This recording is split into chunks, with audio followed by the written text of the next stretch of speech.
Hey everybody, welcome back to Change Your Perspective, Change Your Awareness, Change Your Life. I am Dr. Michelina, and we are talking about the 7 ways in which we can grow and choose to grow and choose different ways of showing up that are productive to that growth, right? So 7 ways, of course, I keep going back to it. You've got ample videos now to go back to, but physical, mental, emotional, sexual, intellectual, financial, and spiritual. Okay, so when we talk about mindset, it is a different thing than intellect.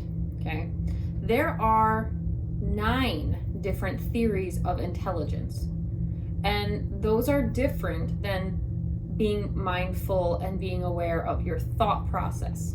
Now, this is a really tricky thing for people to understand because we lump it all in together. And so a lot of times, and this is the number, I see this as a huge issue all the time. It's like a number 1 issue that I see is that people think they are dumb because they didn't do well in school. Now, as somebody who used to teach, we're talking about the intellectual growth space. As somebody who loves academia and who loves learning intellectually, okay, let me tell you the fact of the matter. Having been on both sides of the desk for almost my entire life, just because you didn't do well in school does not by any means make you smart or dumb. It makes you able to do a specific process. And so when it comes to intellect and your ability to learn, everybody has the ability to learn. It's just that we all learn in different ways. This goes back to Garner's theories of intelligence, multiple intelligences theory. And so you can learn mathematically, you can learn linguistically, you can learn spatially, you can learn bodily kinesthetically. There's 9 different ways in which you can learn, which I'm not going to get into in this discussion. It is something that I go into depth in the academy where I teach. And this is not me teaching, this is me talking to you guys. And so this is just me telling you some of the things that I know that I want to help you out with. This is not me teaching, it's a very different thing when I teach. This is just me talking. And so hopefully you know that. So anyhow, the theories of intelligence is something that has been around for, I would say, at least a decade. I know I started first hear about it when I was in my first master's in 2000 and I want to say 10, so 13 years ago. That's crazy. So the thing about those theories of intelligences is that it makes it so that if you are linguistically inclined, which like I am. I'm a linguist. I'm linguistically inclined, which is to say things that are language-based make sense for me. That's why I have, an affinity for academia. And so when you are linguistically inclined, you tend to like English and learn things through communicating and all these things. When you are, let's say, mathematically inclined, you're obviously more inclined to numbers and numerical values. When you are spatially inclined, you learn a lot from how to spatially organize things. And so this is why there's a lot of people who are smart in X thing and not so great at Y thing. We grow differently, we learn differently. So people who are linguistic learners tend to do well in school in ways that other intelligences do not. Musically inclined, musical intelligence is one of them, right? And so it's a very fascinating study. Check it out. My larger point, though, is this. If you did not do well in school, you probably inherited what I call the school wound, right? And if you, again, go back to wounds, that's in the red videos. Check it out. School wound is on there. And it means you've probably limited yourself in ways you don't even realize. And I see this happen all the time because people always come to me like, oh, you must be smart, you're a PhD, or oh, I can't believe you're a PhD, right? Like to try to measure my intelligence or lack thereof. And I'm like, don't come at me with that nonsense, because I know people who are way smarter than I'll ever be who are felons. Well, I'm that too, but Awkward. No, but they don't have degrees, right? They've been doing X, Y, or Z thing their whole life. And so what it comes down to is how you learn, what you process, all has to do with your intellect. And if you didn't learn or process in a linguistic manner in school, or you couldn't focus for that long, or you couldn't sit still for that long, of course you were not a good student. It doesn't mean you are not a smart person. So I will always set people to rights when they try to base my intelligence on the fact that I have a PhD or I don't. Like, my thing is this: getting to that level of academia is a very specific skill set. It's not an academic inclination. It's not an intelligence standard. It is nuance and minutia at that level. And I used to tell, we had college prep students were like the base standard students, and honor students were the like higher level, and then AP students were the highest level at the high school where I taught for 7 years. And what I used to tell my honors kids was, I was like, guys, you're not smarter than the CP kids. You just work harder. You just work differently. And they never liked to hear that. But I used to tell my CP kids, I was like, guys, you are smart. You're just lazy. And academia has less to do with intelligence and more to do with work ethic. And nobody ever wants to hear it, but that is the fact, because I've seen it too many times. And any of you who were DC students probably couldn't be bothered to do the work. You weren't actually like trying, you were just like, or you didn't see the value in learning the thing, right? And so when it comes down to intelligence, a lot of times we are still holding ourselves to a standard that was a false paradigm from 20, 30 years ago in our schooling, in our youth. And that is sowing to death. That is death energy. That is not growing, because your mentality, your wound is, I'm dumb because this teacher said I was, right? And so what ends up happening is you don't give yourself the ability to sow to life intellectually. You don't read because you say, well, I'm dumb. I never read. I've never read, right? Well, it's like, well, then listen to the book on tape, or like listen to a podcast, or watch the documentary of it. Like, who cares? Just intake the information. It doesn't need to be read. Now, it is true that there are studies that show readers are leaders and leaders are readers. There's something important about reading a little bit a day. However, that input of knowledge tends to be where people start or stop themselves. It's like they feel like they can't learn anything new. Newsflash, our brain is always learning new things all the time.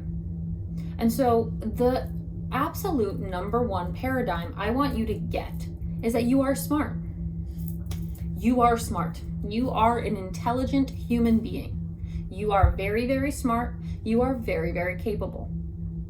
And anyone else who says that you're not is a liar, including you.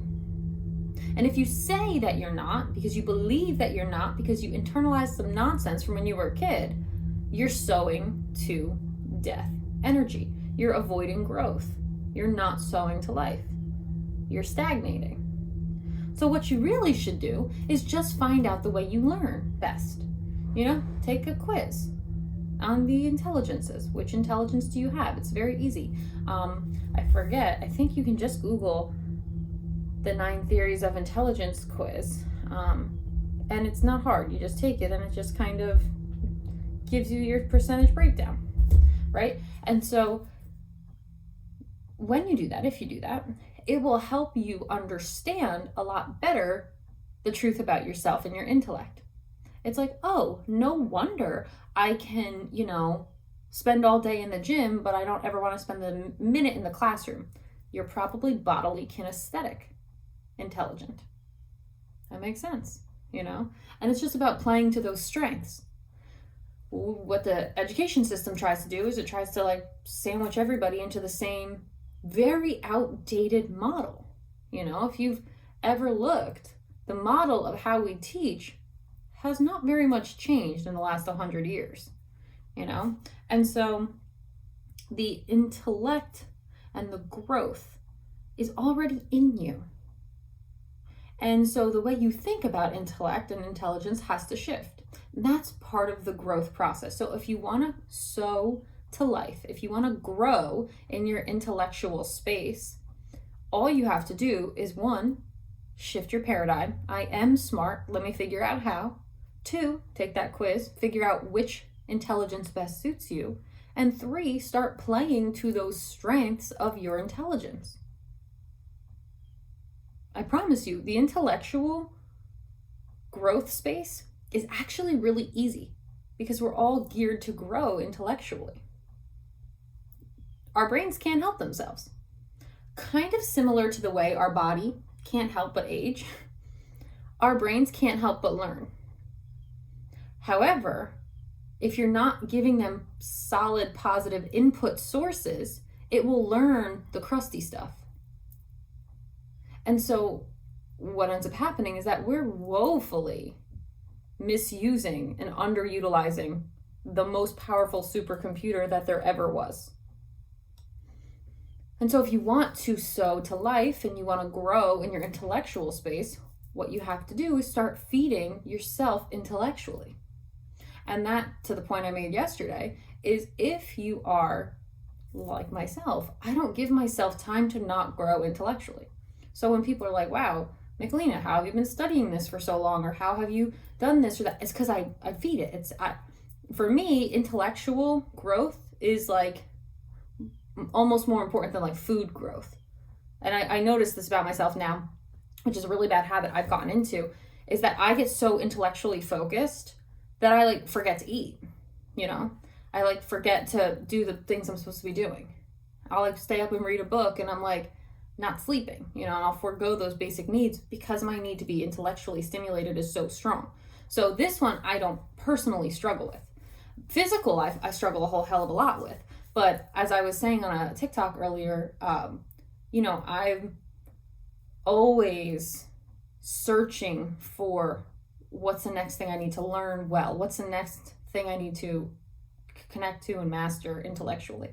And so I don't give myself time to stop. I do a lot of self-study, I do a lot of reading, and I do a lot intellectually. So producing content, I think, is part of that intellectual space that is easy for some, not easy for others. With that being said, though, the intellectual growth is very easy. You are either actively inputting educational content or you are like passively consuming entertaining content. Now the sweet spot is entertainment plus education. That's like the best space that you get. In that space, you get things like satire or parody, right? You're using humor to bring up really important like societal issues or intellectual issues or marital issues or relational issues, etc. And so what ends up happening is that when we get to the best kind of content, the best kind of consuming of things is like, it is both engaging, entertaining, and educational. That's the best kind of thing to consume. It's also the best kind of thing to make. As you can tell, I don't care too much about being entertaining. I just want to tell you guys the things I know. And I don't do it with flashy colors. I don't do it with things that like, if you're not engaged on the intellectual level, you're not going to like my stuff, which is absolutely fine. So if you're only consuming passively, scrolling through TikTok, and it's only entertaining, shallow stuff, you are sowing to death. That is decaying of your brain. If you're only watching reality TV, very few things you're learning from that. You're not really reflecting. You're not really actively engaging. If you're engaging in things like World War II documentaries or Animal Planet or Discovery Channel, then obviously that's different. So I'm not saying there's anything wrong with TV. I'm not saying there's anything wrong with TikTok. I'm not saying there's anything wrong with any medium at all. I am saying the content of what you consume is where you either sow to life or sow to death. And that's not to say you only have to be actively learning all the time. It's just you have to be actively intellectually engaged and zoned in. That's really what it is. It's just like, if you're not intellectually stimulated, you're sewing to death. If you're not critically engaged, like, oh, damn, that's like new stuff I didn't realize. That's stuff I didn't know. That's the intellectual growth space. The intellectual death space is like, haha, that's so funny. Why is that funny? You don't even know why that's funny. You're not thinking about it, right? And so when it comes, awkward. When it comes to the intellectual growth that our brains require, you just need to know, 1, that yes, you are smart. 2, how are you smart? Figure out what the intelligence is. And 3, find content that feeds that intelligence, whatever it is. Okay? And so this is how we can grow to life. This is how we can sow to life. This is how we can get more aligned in our path and our purpose, which is obviously the point of what we're always doing here. And we want to change our awareness, to change our perspective, to change our lives. So with all that being said, choosing intellectual pursuits are super important, but they have to be intellectual pursuits that you're actually engaged in, which is the other reason why most people hate school. They're not engaged in it. They don't see the value in it. So it has to be relevant and interesting and insightful and challenging to you, right? And so that looks different for every person. If you want to do that kind of work and figure it out, and you want to work with a coach one-on-one, I have some spots. Write me a comment, find me on my socials, talk to me about it. If you're ready to step in, but you don't want to be that hands-on, think about joining the academy. Me and my colleagues teach there, new classes every day, and talking about mind, body, soul, holistic growth, discovery, etc. Like I said, we are in semester 1. We're talking about personal mastery. If none of that appeals to you just yet, keep watching on YouTube, keep watching on TikTok, keep watching the free content that not just me, but other people put out, and make sure that you are being intentional about your output, because too many of us are inputting all the time and we're not outputting enough, right? So I hope this is helpful. I hope you're enjoying this series. We have a couple more to get through, and obviously, as you've noticed, I've kind of been dropping them every other day. So I hope that you are finding this very, very helpful and insightful. And if you like what you see, grow the channel, tell your friends, comment below, let me know, and then I will see you guys on the next video.